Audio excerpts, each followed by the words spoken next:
Morning walk में सुबह सुबह जाते थे तो गाड़ी लेके जाते थे और हम वॉकिंग करते थे। इसको बोलते थे तुम धीरे धीरे इसको इसी सर्कल में घुमाते रहना। तुम जब शादी में गया था, दूसरी की शादी में जब छोटा था, मेरे पास सफ़ेद गाड़ी था तो बंद हो गया, धंस गया, मिट्टी में पूरा धंस गया। फॉर्म भर के इसका लाइसेंस वगैरह लगा के और वो गाड़ी मैं रिसीव कर लिया डोनेशन में। जीएम साहब खुद ही अरे गाड़ी का ओपनिंग करने आए थे तो मैं बताया कि सर ये डेफ है और ही इज़ माई एम्प्लॉय। आप कितना भी पैसे दे दो आपको सामान खरीद के वापस कर देगा, कहीं कोई लोभ लालच नहीं। धन्यवाद भी देते हैं कि इसका पेशेंस, इसका टैलेंट बहुत ही अच्छा है और एक नंबर का वो ईमानदारी इसमें कूट कूट के भरा हुआ है।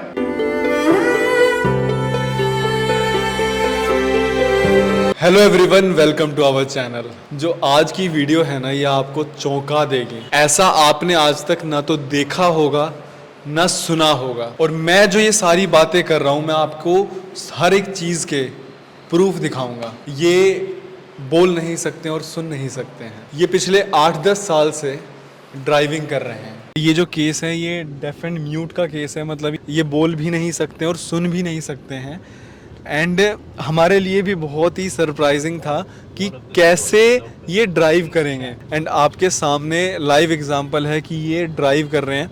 क्या कैसे होता है, या मेरी बात वो नहीं समझ पा रहे या उनकी बात मैं नहीं समझ पा रहा। आज की टेक्नोलॉजी का यूज़ करके हम लोग गूगल ट्रांसलेटर भी यूज़ करते हैं दूसरे लैंग्वेज, लेकिन इनके लिए साइन लैंग्वेज आप जितना एक्टिवली रहिएगा, इनसे जितना इंटरेक्टिव रहेगा, उतना ज़्यादा आप इजीली समझ भी पाइएगा और समझा भी पाइएगा। ये जो केस है, विकास भैया है ये, तो ये पिछले 5 दिन से जहाँ भी हमें ट्रैवल करना है, जहाँ भी हम जा रहे हैं, तो यही हमें लेके जा रहे हैं। ठीक है, सुनकर आप लोगों को हैरानी होगी कि ये सुन नहीं सकते और बोल नहीं सकते हैं। ये डेफ एंड म्यूट का केस है और फिर भी ये चला लेते हैं गाड़ी। अब आप लोग सोचोगे कि हॉर्न तो कैसे सुनाई देगा। ये अब शुरू में मेरे को भी लगा, मैंने कहा यार हॉर्न कैसे सुनाई देगा, पर पिछले 5 दिन से ये सुबह से शाम तक हमें हर जगह लेके जा रहे हैं, कोई दिक्कत नहीं आई। जैसे एक इंसान जो सुन सकता है और बोल सकता है वो ड्राइव कर रहे हैं, वैसे ही सेम ये कर रहे हैं। ये इशारों में इनको बता दिया जाता है, जैसे कि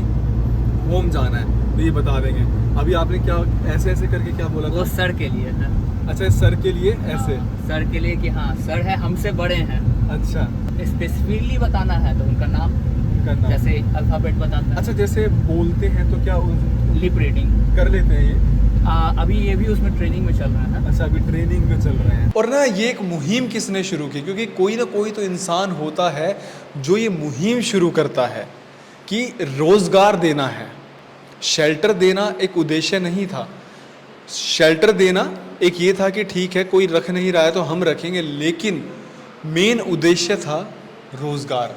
तो मैं आपकी मुलाकात करवाता हूँ, बहुत ही बेहतरीन इंसान। इतना एनर्जेटिक एंड मोटिवेटेड इंसान मैंने नहीं देखा है। 50+ एज है इनकी, बट जो इनका जज्बा है काम करने का वो मेरे से भी बहुत ज़्यादा है। मतलब मैं तो बहुत यंग 30 साल का लड़का हूँ, लेकिन इनका जो वो जज्बा है वो उससे भी कहीं ज़्यादा है। मुझे बहुत ज़्यादा दिलचस्पी है इस पूरी कहानी को जानने में कि कैसे उन्होंने ट्रेन किया। नमस्कार सर। नमस्कार। तो सबसे पहले मुझे ना आप कहानी बताइए, कहाँ मिले आपसे ये, कैसे आपके दिमाग में ये ख्याल आया कि हम रोज़गार की तरफ लेके जाएं और गाड़ी ही चलाना क्यों? देखिए, ये 10 साल पहले की कहानी है। फादर और मदर तो किसान परिवार से हैं, बट इसको जानने वाला एक लड़का इस फील्ड में ट्रेनिंग करता था और अरवल ज़िला का रहने वाला था। तो उन्होंने मुझे कांटेक्ट किया कि भाई मेरा एक जानने वाला लड़का है जो बहुत ही होनहार है, लेकिन पढ़ने में बहुत कमज़ोर है।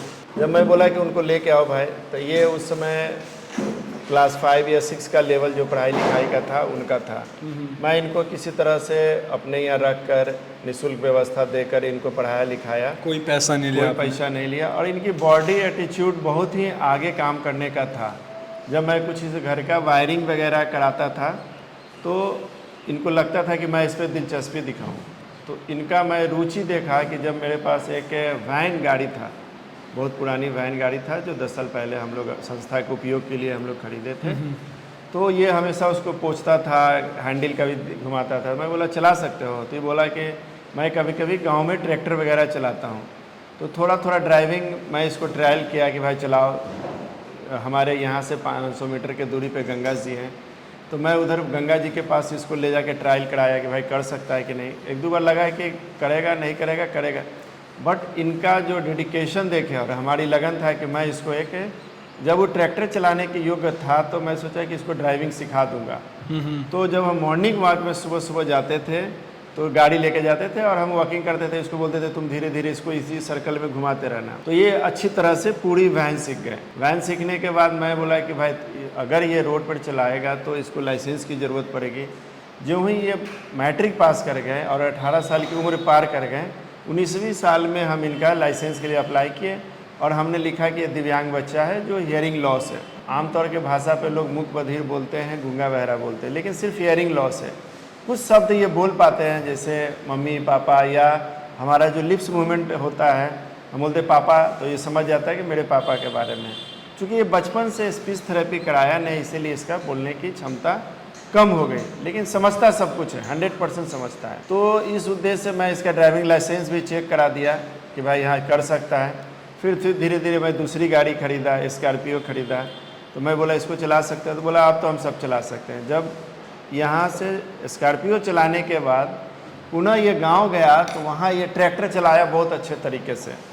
और किसी का इसके गांव के बगल के पड़ोस में कोई लड़की का शादी था, इसका रिलेटिव का था या इसके कोई मतलब पड़ोस में एकदम जस्ट बगल में, वो स्कॉर्पियो दूल्हा पे बैठा हुआ था और वो स्कॉर्पियो धंसा दिया, मतलब मिट्टी में धंस गया, तो नहीं निकाल पाया।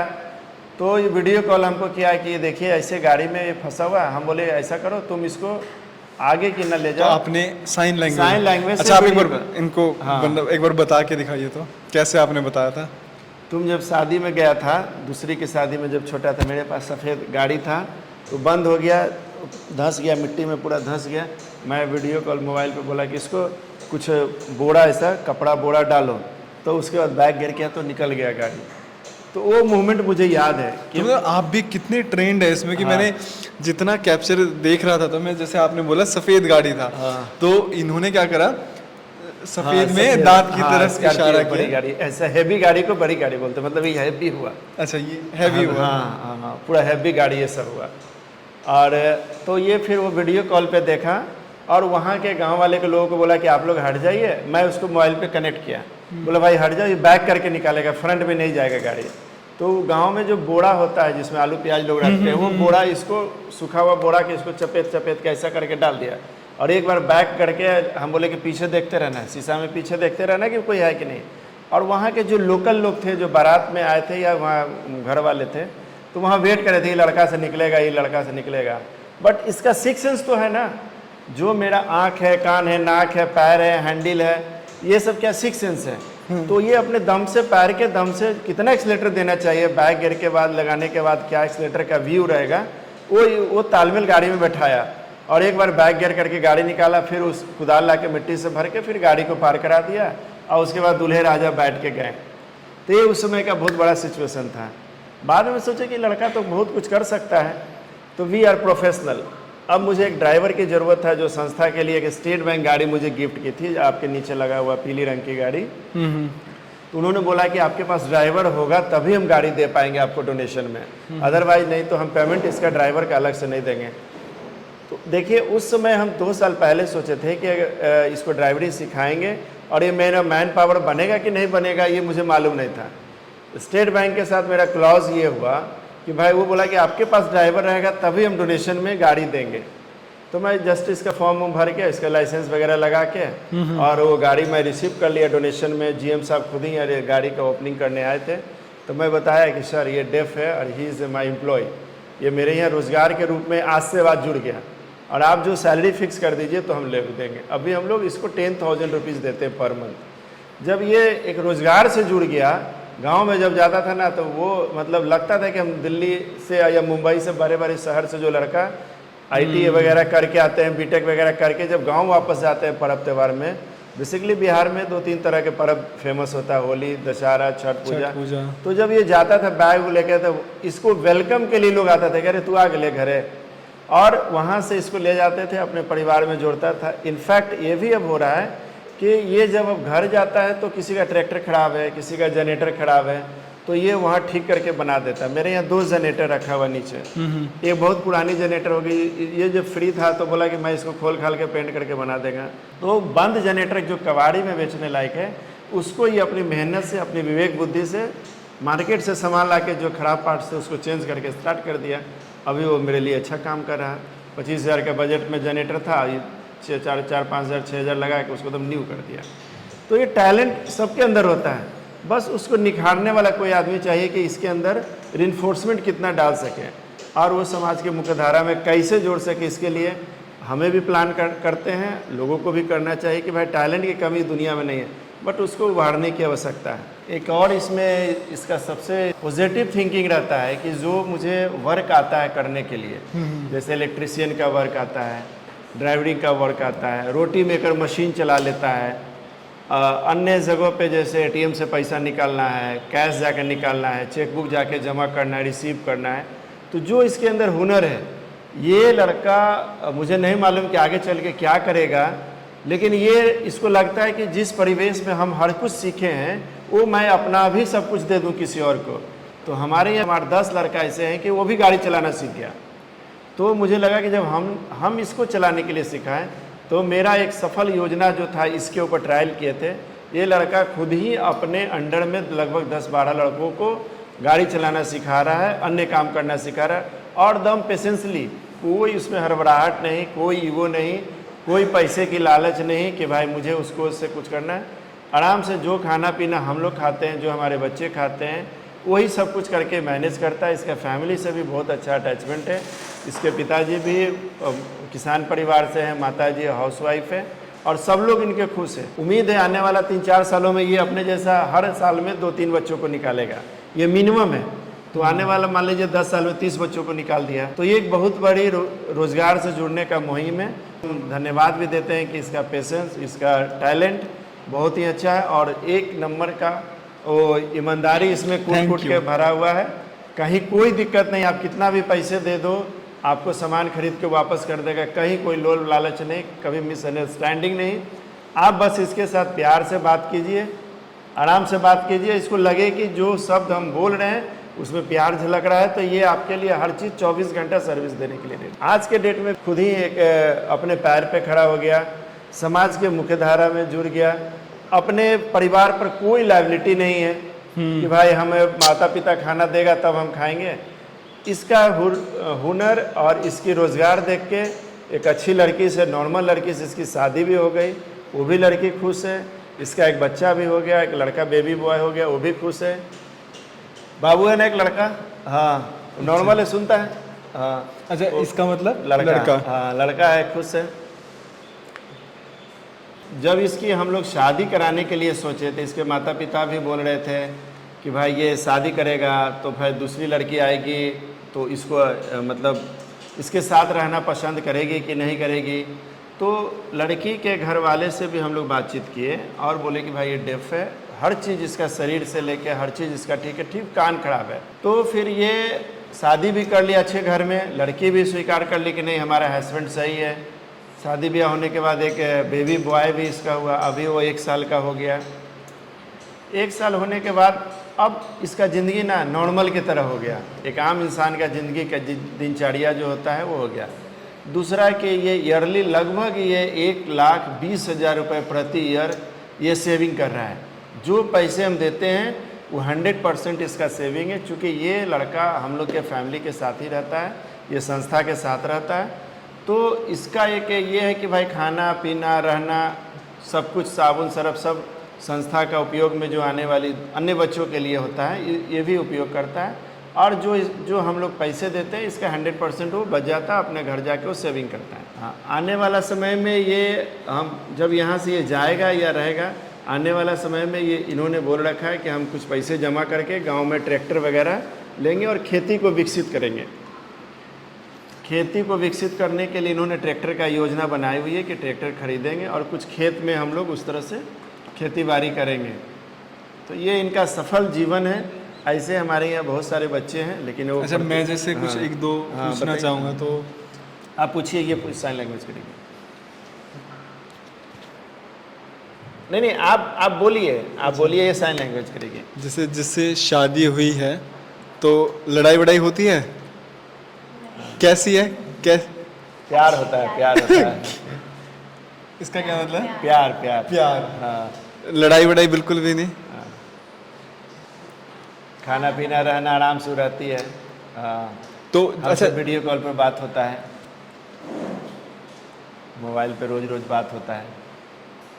तो जैसे जिनसे शादी हुई है वो बिल्कुल नॉर्मल Normal केस है, है, कोई normal वो है, नहीं है। कोई नहीं। तो लेकिन अग्री हो गई थी फैमिली हाँ शादी के हाँ, लिए। हम लोग बातचीत किया बीच में। मतलब मैं वैसे बताऊं, मुझे आज 5 दिन हो गए रहते हुए, मतलब बहुत ही जेन्युइन, मतलब कोई ये नहीं कि मतलब पूरे टाइम एक चेहरे पे स्माइल होती है ना, कि जो कहते हैं ना बहुत ही इनोसेंट और बहुत ही स्वीट इंसान, मतलब वो है ये।